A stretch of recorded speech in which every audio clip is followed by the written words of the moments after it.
Welcome into WTOL 11 News at 11. I'm Michael Sandlin. Thank you so much for joining us on your Saturday night. We'll get to all of our top stories and more in just a moment. But first, let's get a check of that forecast from meteorologist John Birchfield. John, I understand we got a pretty chilly start to November. Yeah, Michael, it's going to be a cold start to the morning tomorrow. We're talking widespread frost and even the chance for some areas reaching or dipping below the freezing mark near 32 degrees. Now's your last chance to protect any outdoor plants that may be affected by that freeze. Current temperature map already shows you frosty conditions across the metro at 36, but near the lakeshore, near 50 degrees in Sandusky, 46 in Port Clinton, and 45 in Fremont. North and west, it is down to the mid-30s in Fulton and Lenawee counties, and those are some of the spots that could dip below the freezing mark. The hour by hour does keep lakeshore areas well above freezing. However, some locations south like Findlay, north like Adrian, and west like Bryan could get close to the freezing mark. And if it's a little chilly to get outside early, well, you'll get that extra hour of sleep to enjoy as we fall back an hour. And as daylight saving time ends, we have a darker evening on tap, a 5:26 p.m. sunset. Now, there is going to be plenty of sunshine in your forecast. A beautiful sunny fall day to wrap up the first weekend of November. Highs in the mid-50s with dry conditions. I'm going to preview our next rain chance and let you know how that could impact next weekend. Coming up in just a few minutes, Michael. All right, thanks, John. A man is dead after a shooting in East Toledo early this morning. Police say 35-year-old Devonta Miller died after being shot during a fight. According to TPD, officers were called to Star Avenue near Dearborn around 2:45. When they arrived, they found Miller suffering from at least one gunshot wound.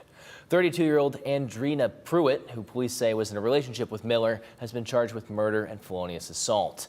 Anyone with additional information has to call or text Crime Stoppers at 419-255-1111.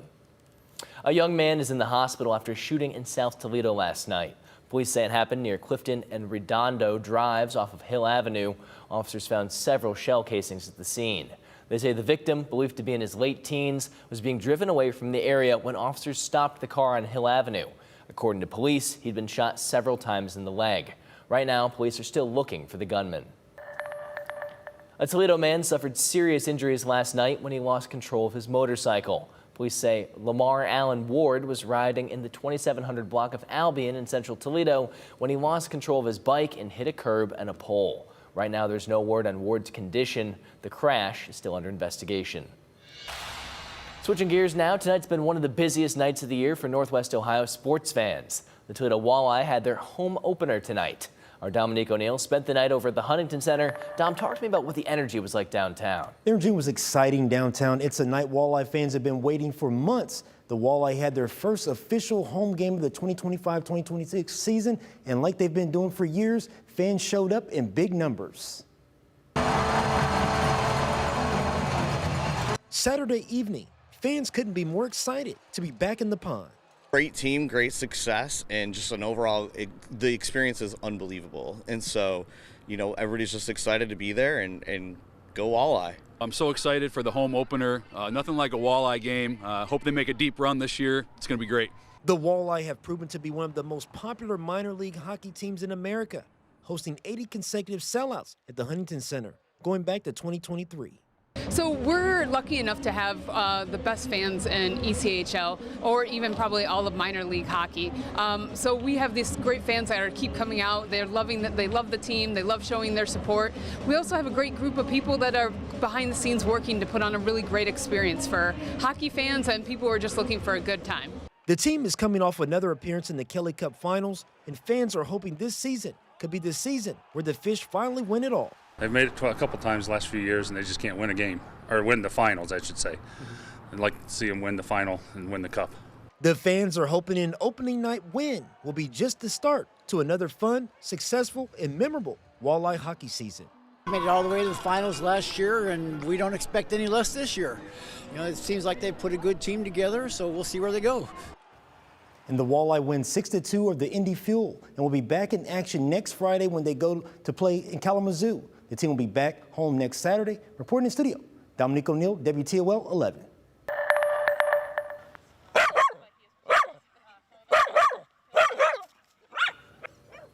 Well, did that get your attention? It was a Halloween party over at Middle Grounds Metro Park today. Around 20 corgis and their owners took part in the festivities, which included a race and a costume contest. Dog Pippi was crowned the fastest corgi, and the award for best costume went to the Ghostbusters group, with Bob the Jailbird a close second. We try to do something like pop culture every year. We've done Pokemon and Batman villains and Toy Story, and it usually goes over pretty well. So. The event was hosted by the Toledo Corgis Group. The group got its start back in 2021 and hosts monthly meetups. Everyone is invited to come and join. Just check out the links mentioned Just check out the links mentioned section over on our website for more information. Ohio officially has a new congressional map. It was approved by a bipartisan panel in Columbus yesterday, following years of drawing and redrawing maps. This new one changes the congressional district lines, and it comes right before the midterms next year. While this map was approved by a bipartisan panel, it's already getting pushback. The congressional district plan for the state of Ohio is adopted and will remain effective until the year 2031.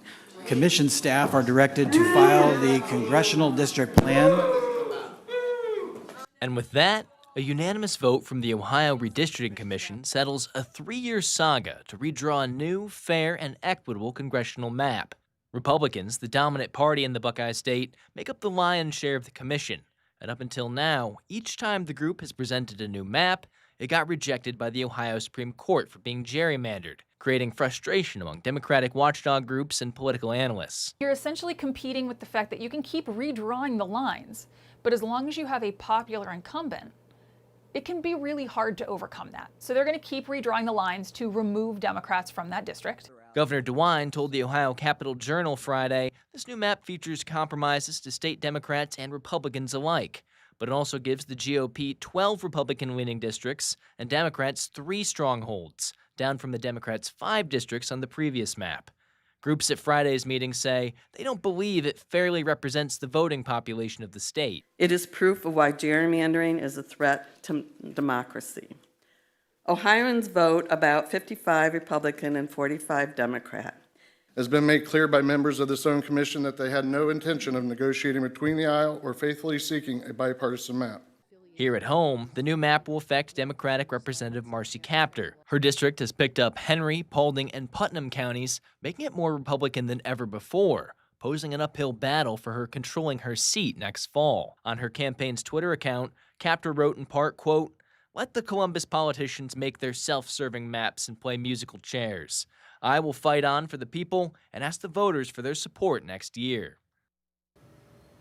Meanwhile, we reached out to Kaptur's Republican opponents gunning for her 9th district seat.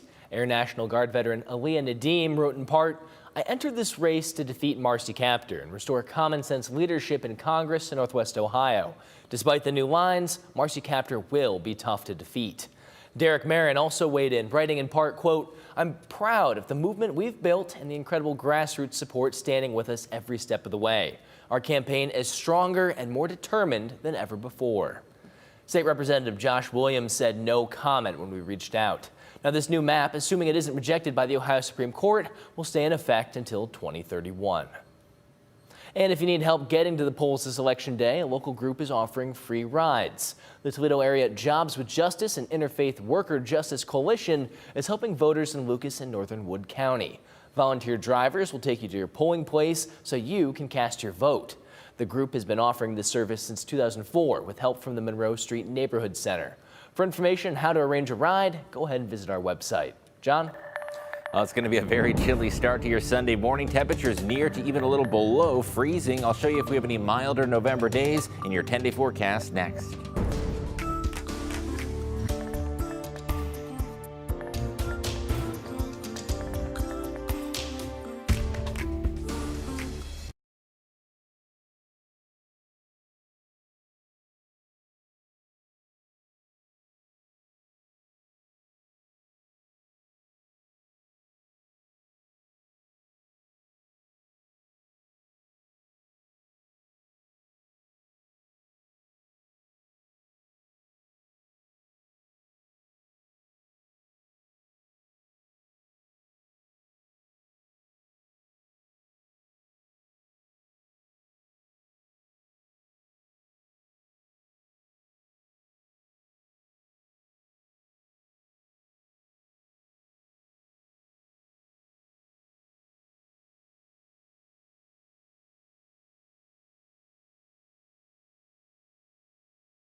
Well, our WTOL 11 weather team has been mentioning it all week. Tonight is the night we fall back as daylight saving time is coming to an end. Most Americans are not in favor of daylight saving time. The American Academy of Sleep Medicine is among groups urging lawmakers to eliminate seasonal time changes and enact permanent standard time. On permanent standard time, we have more light in the morning, and we know that morning light is best for our mood and for our health. The second reason is that darkness in the morning actually has some safety risks. The third reason is because the alignment of the rising and setting of the sun is more consistent with our internal clock, people sleep better. Poor sleep contributes to chronic health issues, including cardiovascular disease, diabetes, obesity, as well as anxiety and depression. 2 states, Arizona and Hawaii, are currently on permanent standard time in the United States, and experts say there's already some evidence that not changing the clock works well for people. Now, meteorologist John Bertfield is joining us. John, what do you think? Are you a fan of this standard time proposal? Well, I'm definitely a fan of that extra hour of sleep, and we're all going to enjoy it tomorrow, especially with how cold it's going to be tomorrow. It might be one of those lazy Sunday mornings with a chill in the air, and the sunset is going to be earlier. So that is the downside if you're more of an evening person. Sunset time at 5:26, but getting the kids ready for school Monday morning, there is going to be a little bit of daylight to enjoy. There is the chance for a freeze tonight. Widespread frost with a few areas near 32, and I know the growing season effectively over, but if there are any outdoor plants that you do need to salvage, cover those up tonight before bed. Temperatures are going to stay a little milder near the Lake Erie shores, near 50 in Sandusky, into Huron County, mid-40s. Same goes for Port Clinton. However, it's down to 36 in the metro, 34 in Adrian, and 34 in Wauseon. Colder north and west. Now, radar and satellite, no rain, of course. However, there are some clearing skies, and when the sky clears out, that causes a much cooler feel tonight, and we are expecting chilly conditions. You'll notice that little pocket of clearing. With the clearing skies, we lose a lot of heat in what is known as radiational cooling. So we expect temperatures to drop tonight to the 30s, and daytime highs during the afternoon are expected to be in the mid-50s. So it is going to be a milder day with a nice calmer breeze for raking some of those leaves. More sunshine for your Sunday. A really nice autumn day, mid-50s, although keep in mind that sunset time is going to be earlier, now at 5:26 p.m. So you're a little more limited on how much time you may have after work, especially thinking ahead towards next week. High of 56, winds down to 0 to 10 miles an hour. So that calmer breeze is going to make for a nice day for those outdoor autumn activities. Low 30s out the door, afternoon highs in the mid 50s. There will be just a few fair weather clouds decorating the sky, but overall an abundance of fall sunshine expected. Now, temperatures do turn up a little Monday and Tuesday. We're going to be milder with near 60-degree warmth, and into the middle of the week, 60 degrees expected, although it is going to be a little breezy on Wednesday. So when does our next rain chance arrive? In terms of widespread rain, it's looking like it'll be late next Friday. I want to give you a sneak peek at next weekend as we watch a series of low pressure systems. This first system comes in Friday. We could briefly dry out Saturday and enjoy dry conditions to start the weekend. However, there is going to be another system moving in through the upper Midwest, and that's going to be a very dynamic storm that could bring some blustery conditions as well as rain. And for portions of the upper Midwest, like northern Minnesota, the UP and Wisconsin, even the chance to see those first snowflakes of the fall season. Rain chances this week, very minimal until next Friday, and that's going to be our best rain chance, with showers possibly into the rest of the weekend. Keep in mind, it is going to be a little breezy at times through the middle of the week. A very slim chance for a passing shower Wednesday, but more widespread rain holds off until next Friday, Saturday, and Sunday. The most likely chance is that 60% shower chance arriving next Friday. Michael? All right, thank you, John. Well, as the government shutdown approaches the 5-week mark, uncertainty regarding the fate of the SNAP food assistance program and air travel continues. CBS's Willie James Inman has more. On Saturday, President Trump's motorcade was seen entering his golf course in West Palm Beach, Florida. This comes a day after 2 federal judges ordered the Trump administration to tap into contingency funds to continue paying for SNAP, the food assistance program that provides aid to roughly 42 million Americans. The U.S. Department of Agriculture warned SNAP funds would be cut off this weekend if the federal government did not reopen. More than 24 states sued the administration this week to keep SNAP funded. Roughly 1 in 8 Americans rely on SNAP. More than half of recipients are children and the elderly. Other nutritional and education safety net programs could also see funding lapses. Eve Del Real is the president of the Arizona Head Start Association, a federally funded early childhood program. Families would have to rely then on unlicensed care or relying on family, friends, neighbors to be able to compensate for the loss of this service. In Houston, a line formed around this food bank. All of this comes as the government shutdown approaches the 5-week mark. Republicans are urging Democrats to support a short-term spending bill that would reopen the government. But Democrats are pushing for an extension to Affordable Care Act subsidies they say are needed to lower health insurance premiums. The shutdown also impacting air travel, with air traffic controllers now working without pay. Several airports are seeing staffing shortages that led to significant flight delays at least a dozen major U.S. airports on Friday afternoon and evening. Willie James Inman, CBS News, West Palm Beach, Florida. In other White House-related news, Canadian Prime Minister Mark Carney confirmed that he apologized to President Trump at an APEC summit dinner this week over a political ad that took aim at U.S. tariffs and featured former U.S. President Ronald Reagan. President Trump publicly noted he was offended by the ad. And speaking of President Trump, he told reporters Friday that he's yet to decide whether he will order direct military strikes in Venezuela. This as tensions are escalating in the southern Caribbean. The U.S. has so far conducted more than a dozen similar strikes and killed over 60 alleged drug traffickers without presenting any conclusive evidence. The so-called anti-drug campaign has been criticized by the United Nations Representative for Human Rights, who deemed it unacceptable and on Friday openly called for an investigation. And the U.S. members of Congress have also questioned the legality of these attacks. Now let's get things over to sports. Chase? When we return, we recap one of the busiest days of the calendar year for Northwest Ohio sports. We've got the highlights from tournament soccer, volleyball, and college football. That's all coming up next in sports.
Welcome back. Saturday was one of the busiest days of the calendar year for Northwest Ohio sports, Noelle. That's right, Chase. We had tournament soccer, tournament volleyball, and college football, but we get it started with Perrysburg soccer in the regional final.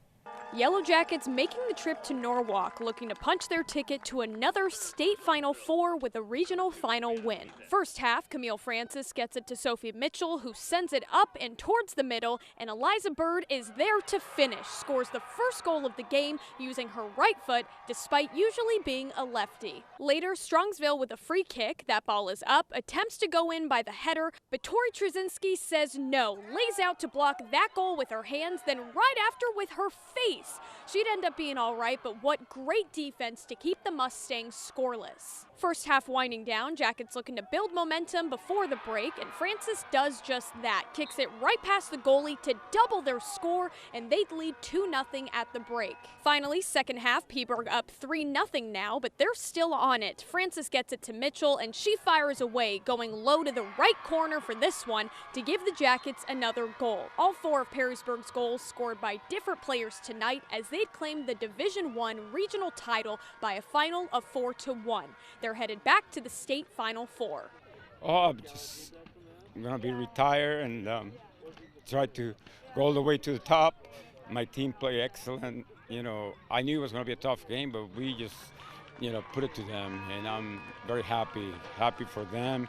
And we're this close to get to Columbus, but we're a state, so that's the first chapter, I guess. Right now we're celebrating our win and getting ready for the next one. At practice, we're going to be strong, compete, and make sure we're competitive so we're ready for our next big game.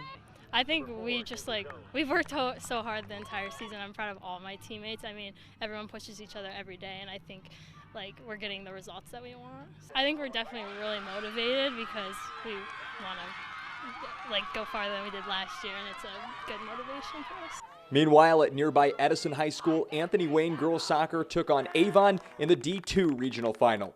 Avon scored first in the 20th minute, but with 30 seconds left in the half, Lila Simon would get her ankle grabbed by the Eagles goalie, and the Generals would get a penalty kick. Right here, Simon loads up, fires, and nails it. And just like that, we are tied at 1 at the half. Avon would go ahead with 11 minutes left in the second half, but a few minutes later, ball is loose, goalie out of place, and Kelsey Borchert is there to tap it in, and we are tied at 2. Neither team would score again in regulation, so we headed to overtime. And a few minutes into OT, Anthony Wayne on the move. Lydia Smucker with the cross, brings the goalie out of position. Eleanor Chirolis with a wide open shot at the goal. Anthony Wayne wins a thriller 3-2 in overtime for the regional final. The Generals are headed to the state semis. All I imagine is working my hardest, giving it all for my team and my seniors, really. Yeah. I'm just so proud. We talk all the time about everybody's got a big role on the team, and to see Kelsey run through the goal to get the second one, and then Ellie on the backside to get the game winner in overtime, it's so amazing when you see kids believe in what you're kind of talking to them about, and it was exemplified today.